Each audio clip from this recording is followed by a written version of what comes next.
Yes, sir. Any other questions?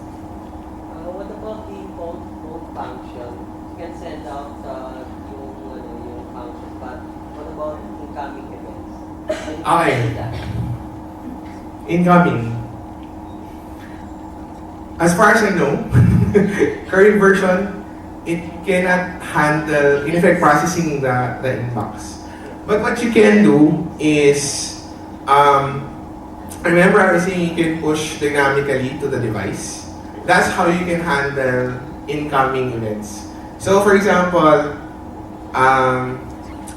you want to be able to handle an incoming SMS sent through an access code. As an example, so you hook it up through our API. That API calls the JMango web service, and the JMango web service does a push to your device. Whether there's a change in actual code that you're doing, or you want your logic flow to change, you just push a new script onto the device, and that's how you get. That's sort of how you get around to handling incoming events. Yeah. But in effect, for web sino dito yung mga web developers as well? So, yung kagandahan is really take a look at the web service capabilities of JMango, kasi that's where you can see na, pwede palang, it will allow you to extend your existing web application or web service into a completely new space in a relatively fast amount of time. So, normally kasi sanay tayo na, sige, pag-aaralan mo yung particular platform, then you need to know how to make an HTTP call on that platform, and then how to process XML on that platform. Ganun normally when you want to integrate your mobile application onto the quote-unquote web space. Here you can play around with the web services to attack your particular problem set by dynamically generating the application itself. So at least medyo ibang approach na talaga completely. Ayan, yun yung web service documentation. May other questions pa ko? Si Sir muna. Yeah. In terms of analytics and reporting, what data can we get, and would we be able to get the type of handset and how many downloaded and when they download? And since this is a tie-up with the telco, will we be able to get the geographic data on where it was downloaded? Good question. The other nice thing about JMango that I found personally is that it has integrated analytics in terms of who's been downloading your app. So this is the actual report screen for JMango. As you can, I don't know if you guys in the back can still see, but it gives you the mobile number that downloaded the app, the software or the application that was actually downloaded. So remember earlier they showed you how to actually define an application. The time it was downloaded, it will tell you whether it was successfully downloaded. If you want to do rough geographic distribution based on country, you can do it via the IP address. And then the other thing that's important to me is determining the devices that actually downloaded your app. So at least may idea ka what your spread is. Whether or not medyo masa yung base mo, kasi makikita mo dyan pa na yung mga 3110C or mga hindi naman 5110. Yung E71 naman kasi ng Nokia is a mid-level device. So mas middle class yung or kung primarily Android yung gumagamit or BlackBerry. Yung sabihin medyo higher end yung market. Kaya ba niya mag-CSV export? Alam ko kaya yun. Can you actually export the data?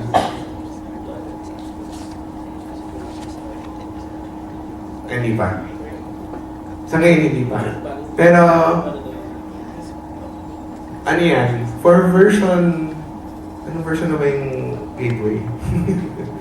Ayan, for future versions, the nice thing about JMango is because you have a local you can actually, and that's why we're introducing them to the developer community as well. Yung feedback ninyo as to what is important when you're developing, na importante makuha nila so that they can build those features in. Yes, sir. Are all applications developed by from JMango downloaded directly from web to phone? Kasi di ba? Can you do side loading, in other words? Kasi di ba, sometimes we download applications for our devices through internet. Correct. Saving up to our PC. So, Yes. lagi bang direct download siya sa phone? Generally speaking, it's the most ideal way to do it. In theory, you can do a side. The way JMango's architecture is that you have to have a binary. Yung initially na dina-download mo actually is a small size binary which interprets yung scripting language na what do you call this, na you actually write the application in. In theory, you can side load that and do a push for the what do you call this, for the additional code.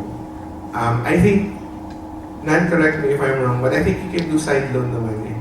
Meaning, download it sa PC and then you install that particular jar file or APK directly onto your device.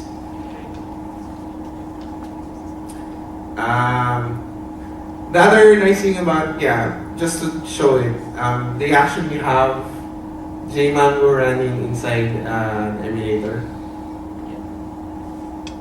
So in this case, it is side-loaded, meaning that particular test binary, that particular binary was loaded directly onto the PC.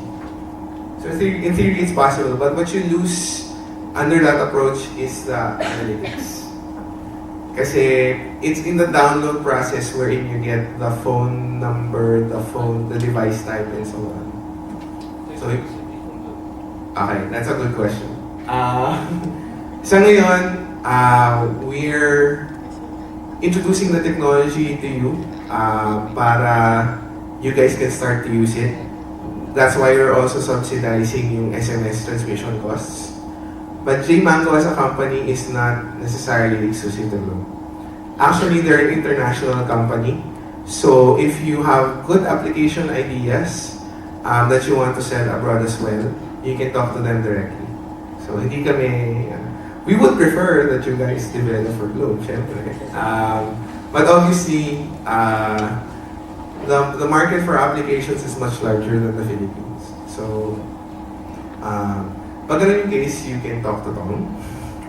Or you can go directly to the JMango website and see what the options are. You just have to pay the license. So the thing why we're doing this partnership is that we're offering the tool for you for free to try out and build on top of in the hopes that you guys will start distributing your applications to us. Any other questions? Uwi na. Wala na questions? So,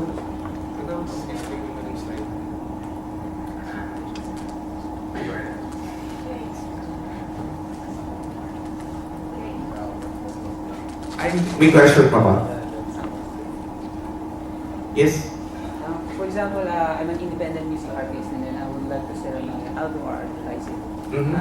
Aside sa show kayo na image resource and display sa profile, can we possibly actually play an audio file? Can JMango play an audio file? Yes, there's some Yes. yes. Yes, I remember reviewing that somewhere in the documentation. I haven't tried it, but it should be there. So if you want to build a music sampler app, yes, you can do that. In addition to that, video. Video, yes, you can do video. Sige, what else?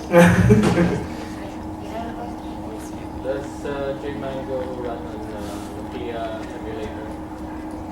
Does it run on natively on a PC? You mean, or are you talking about RDA, meaning the remote device access of Nokia? Hindi, yung Local on the PC? I haven't tried it. I don't think so.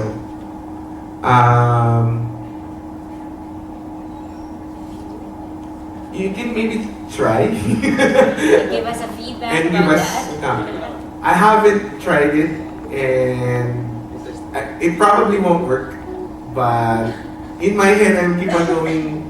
But if it works for Android, and it runs on a jar file, it should kind of work. But again, it's only a theory.